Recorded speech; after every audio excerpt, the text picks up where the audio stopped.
안녕하세요. 서영주입니다. 오늘은 주인으로부터 큰 돈을 맡김받은 자들의 행태에 대한 예수님의 비유 말씀을 묵상하면서 우리 신앙의 바른 자세에 대해 생각해 보기로 하겠습니다.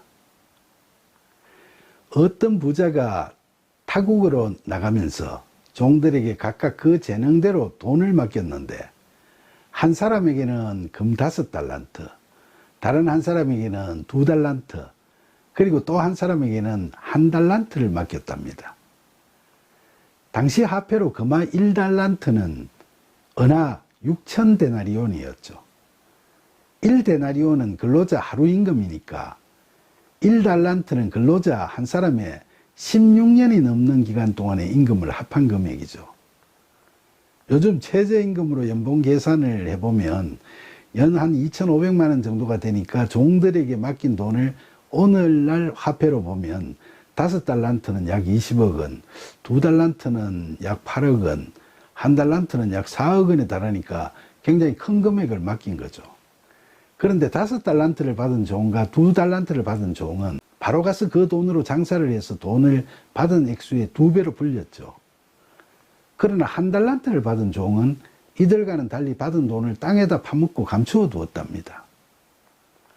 오랜 기간이 지난 후 주인이 돌아와서 종들과 결산을 하는데 5달란트를 맡았던 종과 2달란트를 맡았던 종이 와서 각각 받은 돈에 배를 남겼다고 하니까 주인은 잘했다, 착하고 충성된 종아, 너가 적은 일에 충성하였음에 내가 많은 것을 너에게 맡겨야겠다. 그러니 내 즐거움에 참여하도록 해라고 이야기했답니다. 그런데 1달란트를 받았던 종은 주인님, 저는 주인님이 심지 않은 데서 거두고 뿌리지 않은 데서 모으는 굳은 분인 줄 알았으므로 장사하다가 돈을 다 잃어버리면 혼날까 두려워서 주인님께서 맡기신 1달란트를 땅에 묻어두어 감추어 두었습니다. 보세요, 여기 돈이 그대로 다 있습니다 라는 변명으로 돈을 벌지 못한 데 대한 자기 책임을 회피하려고 했습니다. 그러자 주인은 그에게 악하고 게으른 종아, 너가 나를 잘못 봤다고 나무라면서 차라리 너가 장사는 안 하더라도 내 돈을 은행에라도 맡겼더라면 내게 원금과 이자를 돌려줄 수 있었을 텐데 그러지도 못했구나라고 꾸짖었습니다. 그리고 그 1달란트를 빼앗아서 10달란트 가진 자에게 그 돈을 주었죠. 그러면서 그 주인은 무릇 있는 자는 받아 풍족하게 되고 없는 자는 그 있는 것까지 빼앗기리라. 이 무익한 종을 바깥 어두운 데로 내쫓으라.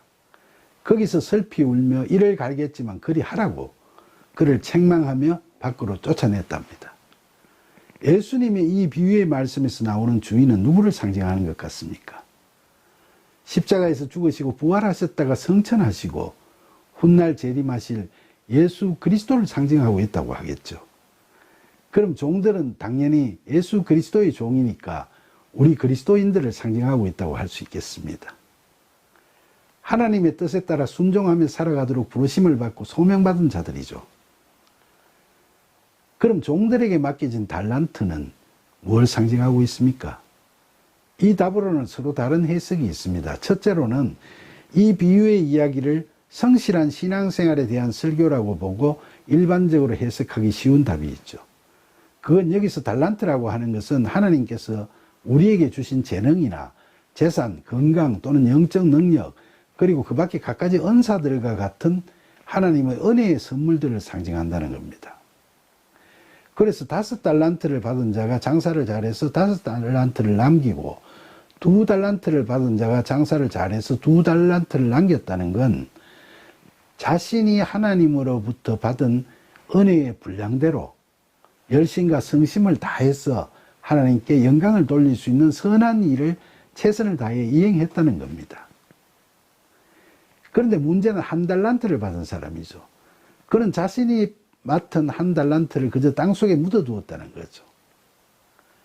그건 자신에게 주어진 재능이나 재산, 그리고 영적 능력이나 갖가지 은사를 하나님의 일을 하는 데 사용하지 않고 그저 세상적으로 매사에 걱정건심만 하면서 살아갔다는 걸 의미하고 있다는 거죠. 그래서 주인은 그를 책망하고 준 돈마저 빼앗아 버렸다. 즉 모든 은혜를 거두어 갔다는 겁니다. 그런데 이런 해석을 넓히 보면 당연한 것처럼 느끼기도 하지만 다른 한편으로는 이렇게 주장하다 보면 우리의 신앙이 행위구원적인 신앙으로 변질될 수 있다는 우려를 낳게 됩니다. 그래서 두 번째 주장으로는 여기서 달란트를 그런 능력이나 은사가 아니라 믿음으로 해석해야 한다는 겁니다.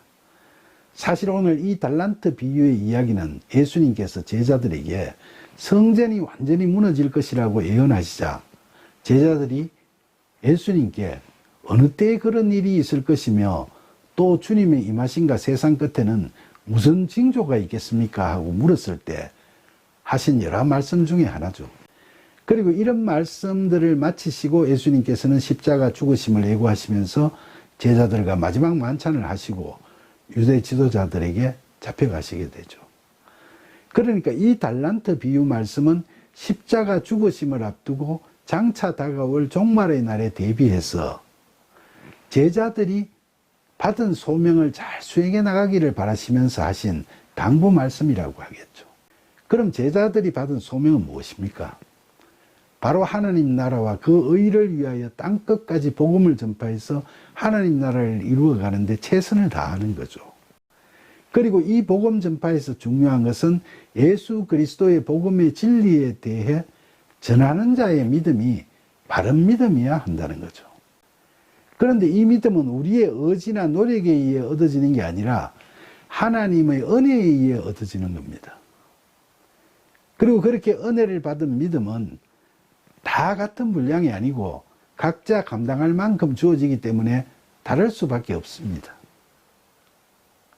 그래서 오늘 이야기에서 보면 사람들마다 받은 돈 액수가 다른데 5달란트와 2달란트 받은 종은 돈을 받자마자 바로 가서 그걸로 장사해서 받은 만큼 돈을 남겼죠. 그처럼 주저함 없이 바로 가서 장사를 했다는 건 하나님에 대한 믿음이 컸다는 걸 상징하고 받은 만큼의 돈을 다시 불렸다는 건 바른 믿음으로 전파를 잘했다는 걸 의미하죠.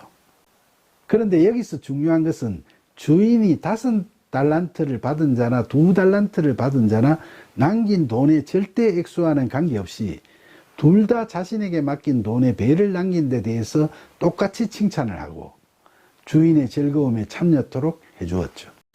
이 비유는 우리가 받은 믿음의 은혜가 크든 작든 간에 우리가 그 믿음을 붙잡고 성심을 다해 하나님 나라를 이루어가는 사명을 완수하는 데 최선을 다할 때는 그 누구나 하나님께 똑같은 칭찬을 받고 하나님 나라에서 똑같이 구원의 기쁨을 누릴 수 있게 된다는 걸 깨닫게 하는 겁니다. 그런데 1달란트를 받은 종은 어떻습니까?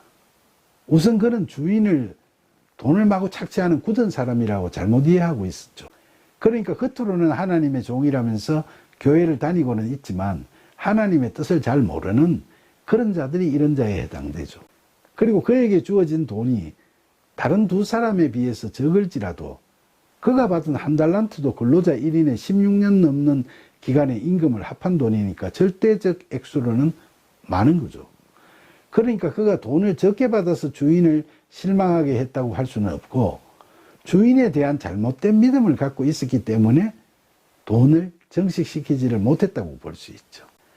주인은 돈을 맡기면서 자기가 돌아올 때 최소한 원금과 이자는 돌려주기를 원했었는데 그는 주인이 돈을 마구 착취하는 사람이라 돈을 잃어버리면 자신을 해할까 두려워서 받은 돈을 땅속에 묻어두었으니까 말이죠. 그런 거는 하나님의 뜻을 바르게 알지 못하고 자기 생각으로 하나님 뜻을 곡해하면서 복음 전파에 불성실한 자를 상징하고 있죠. 오늘날 교회에서 심심찮게 볼 수 있는 그런 사람들은 복음 전파에는 관심이 없고 하나님을 그저 기복적인 바램을 이루어주는 우상으로 여기고 자신의 안이나 영화를 위해 섬기고 있거나 남들 따라 교회를 다니고는 있지만 형식적인 종교 행위만 잘하면 구원받는다고 잘못 생각하고 있는 무림한 교인일 수도 있죠. 사랑하는 여러분, 우리는 다양한 계기로 하나님을 만나고 영적 인격적 믿음의 관계를 맺게 됩니다.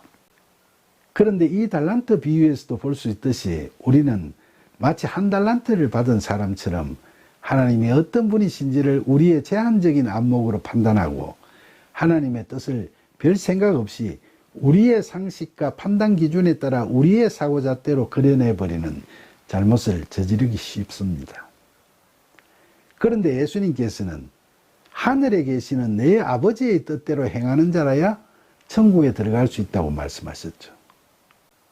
그러니까 신앙의 열매를 맺으려면 내가 자의적으로 하나님의 뜻이라고 만든 내 뜻대로가 아니라 하나님께로부터 은혜로 받은 믿음을 통해 성령의 도우심으로 바르게 알게 된 하나님의 뜻을 따라 살아야 하는 거죠.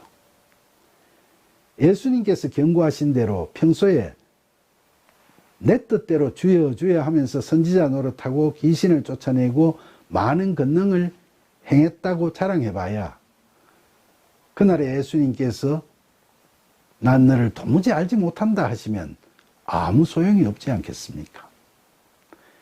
이처럼 영과 진리로 예배드리는 바른 믿음의 삶을 살아가면서 하나님의 뜻을 바르게 알고 그 표대를 향하여 그리스도 예수 안에서 하나님께서 위에서 부르신 부름의 상을 위하여 열심히 달려가는 그런 저와 여러분이 되기를 간절히 기원하면서 우리의 소망이 반드시 이루어지기를 예수님의 이름으로 기도드립니다.